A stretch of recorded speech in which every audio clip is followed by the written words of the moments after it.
Ayan, nakalamanda rin na ito. Ito, nagbubunga na yan. Sigurado, tatandaan na yan. Oo, bulaklak na yan. Kawan. Hindi, kalamansi yan, yun ang mumulaklak. Yan, hindi pa. Kalamanda rin yan. Dalang hita. Hindi mo ngayon, bunga na gano'ng kalaki, bukol-bukol. Tubod pa na. Ay, nagbubunga ng berambutan dyan. Yung rambutan, nakuha. Ano kaya yan? Dito sa dulo natin, dito matataas ang puno. Dito. Saka dito maraming dati. Oo, mataas. Hindi na Papa! Pwede putulin sa ng tuyo. Kamain. Yay! Ay,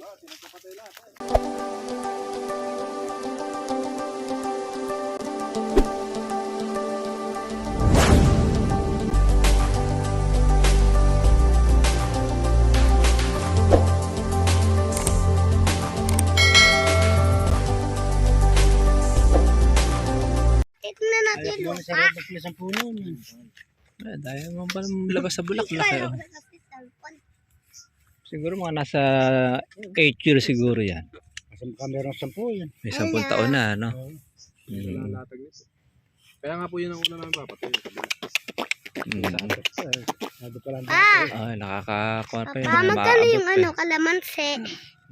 Maganda sa Papa, magkano? Oo. 1,000 or 10,000? Kabila po, ganyan ang nilalabas. Papa, how much yung kalamansi natin? 10,000. Kamain, mahal. Yun ang gumawa dati. Ito ay bagong nakuha ng ating ka-farmers. Ayan na. Yung salakoy lumalabas ang bulaklak. Iba yun ito. Palusutin yan. Tubig nandito nang gagaling, pabubaka. Pababang araw. Sa ilog. Sa ilog yan. Ginawa tubig ay tsura na yan. Oo, ginhawa Ginawa nga. tubig. Pwede pa lang gumala ng sangka sa gilid din. Saka lang pa na paulan. Saka malakas ang tubig dito. Totoo ba? Laki ng labong nito. Pati mo parang malapit na bahay. Doon ka na Lolo. Oh, may kahoy-kahoy. Parang doon yung bahay ni Lolo. Papa, Pagka malabong ang kalamansi, hindi mo na maabot yung nando sa gitna. Oo. Yan ang advantage pagkakawa. No? Hindi na susuot. Pero Oo, suot eh. disadvantage. Mahihinog na lang yung kuwan na. Maliban suotin talaga. Oo. O tiyagain. Sasaksak na siguro. tingnan mo. Ayan. Nasa gitna na, hindi na maaabot. Ay, joke lang. Naging ano, sangan tuyo. Puto lang kailangan niya. Wala, meron ka lang karma. Ay, sangan tuyo. So, sungkit. Kakalamitin mo yung sangka. Sa akin mo, magpuputol. Na. Kailangan ko na namin. May sip-sip ng kawad yan eh. Sustansya, yung dapo na. Yan naman niya, wala pang ganong dapo. Ito, labong nito. Oh. Kukuha na isang red bag yan pagka maraming bunga. Yung ganyan. Yun. Kaya sa medulo na hindi naman maaabot. Eh, lagi nakatore, nakasagad ang kon dito. Hagdan. Kaya pagka tinanong mo naman ito, papaguin namin ito. 3x3 lang. Ito, 4x4 to eh. Malago siya. Baka hindi lang 4x4 eh. Mukhang 4x5 eh. Kaya nang hihinayang ako lolong hindi makuha. Ito yung malaki na masyado yun. Taas. Pakiramdam ko kayo yung mga kaya. Naririnig ko. Ayan, yung labas ang bulaklak. Buot ba si Brad dito? Ayan, nakalamanda rin na ito. Ito, nagbubunga na yan. Sigurado, tatandaan na yan. Oo, bulaklak na yan. Kawan. Hindi, kalamansi yan, yun ang mumulaklak. Yan, hindi pa. Kalamanda rin yan. Dalang hita. Hindi mo ngayon, bunga na gano'ng kalaki, bukol-bukol. Sa dulo yan. Tubod pa na. Ay, nagbubunga ng berambutan dyan. Tubod pa na. Yung rambutan, nakuha. Ano kaya yan? Dito sa dulo natin, dito matataas ang puno. Dito. Saka dito maraming dati. Papa, Oo, mataas. Hindi na Papa, Como, Papa, Hmm. pwede putulin sa tuyo. sinong mahogan ito. Kamain. Yay! Ay, Oo, taas na nga ito. Oh. Dito akyatin na yung kalamansi. Hindi na kailangan ng ito hagda. Ito, may mahogan dyan. Kaya hindi ito lumapo. andyan na tayo sa bahay ni Lolo. Oh, ito, may lang kayo. Dito siguro yung kuha ng patubig. Paagusa. Kaya lang matagal siguro. Hindi, mabilis ka. Basta Pagsasang maayos ka. yung host mo pupunta Kaya rito. sumusang ka. Sa bagay. Kaya lang hinusos ni Kuya Mark yan. Kung may host siya na ganyan, no? Mahaba. Oo. Pero kung wala yan, Pagka pinawala mo yung tubig doon, pigtas ka lang ng pigtas dyan. hindi natin natanggal na rin ko na. Yun ang yung hangganan niyan, yung kuha na yan. Ano. Ayun, yung dulo ng kalamansi na yan. No. Dahil kasi yung kabila niya na yung manggahan eh. Katalbag yung dulo, ano? Ano ng kalamansi. Sagi. May bakod naman pala yung kabila. Ayan.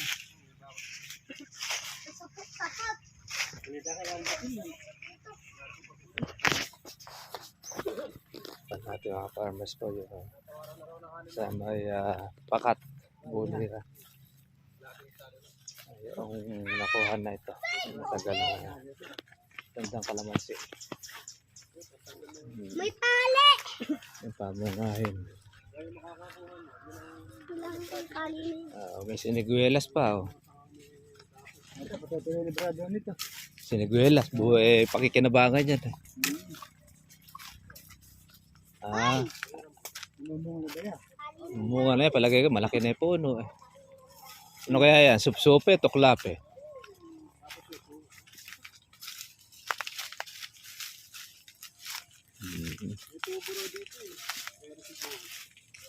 Ano sa club niya? Tumutulo naman. Kapag dito nga, sa ginagawa, hindi ka pa ganun kayo. Poso. Ayun na. Yun ang ginagamit na. Sa kakon laki kumataro yung tubig, sa sangka na laki yung pada. Papa, ayun na, may CR pa. Lolo mo yan. Ayun. Yung gilid ng poste. Kaya pinapost niya na ko yun. Para may palatandaan.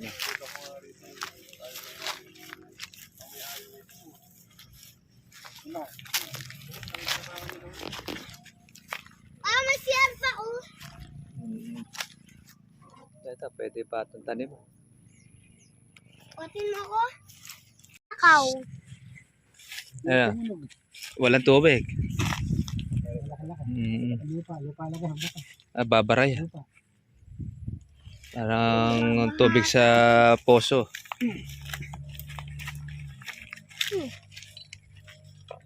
May tubig. Pamposo nga lang daw. Pwede na yan. Meron Pamposo. Tapos ito, palilinis din niya. Papaya naman, papatanim. Dito. Papayera eh. Tsaka maganda sili rin eh. Mataas. Pag tag-ulan, ang kailangan ng tanim niya. Papabuta buhin mo. Oo. Papaya kasi, mag-metro ka ng 2 metro layo. Pwede na no. Patimbahin nyo. Yay! Ay! May butas! May Kaya dito po, malalagay dito. Ay! May ahas takbok! Ayan o. Yung tuloy ng luyos. Ay! Buhat mo ko? Ay! Kinalas ko! Yung mga hagdan ng kalamansi. Halos hindi na umaabot yung kuwanda, mamimita sa dulo. Niya. Tuloy niya po ng kuryente. Poste na yan, ano? Naka-ready. Naka-ready na pala sa kawan. Red! Kuryente. Ito ng kuryente, dyan na lang. Diretso na yan. No? Ay! Malaki pulo! Magmukha kayo! Walibot pa. Ayan, masarap. Dito, pag nalagyan mo ng papaya, Oo. kukunin din ni Brad doon yung papaya na yun eh. Gagawin atsara yan eh. Ay, pupuryento ano ba siya? Hindi magkakahanap buhay si Nestor. Ay, bilaklak ng balmo ba? Kaya nakaganyan yung ano yun. Saan kayo pupunta? Kita Kara! Kuya Ashley! Kuya Ashley, saan kayo naman pupunta? Shell po tayo mga farmers dito sa Pakat. Sa Sabay din kami. Uunahan pa tayo. Buliran. Boliran? Ay tawag dito, Yan, boliran. pagkayo pala mas ito ay 4x4. Ay gano'n kalawak. Gano'n po siya. Yun ang mga pipitas po yun nasa gitna. Eh, yan yung hangganan. Hindi pa sigurado to kasi nga sumobra doon, 115 doon eh. Ito ngayon makitik. Kaya pag ito yung naging 75 ang sukat nito o 85, sakto lang. Hanggang dyan yung muli. Ay, yan.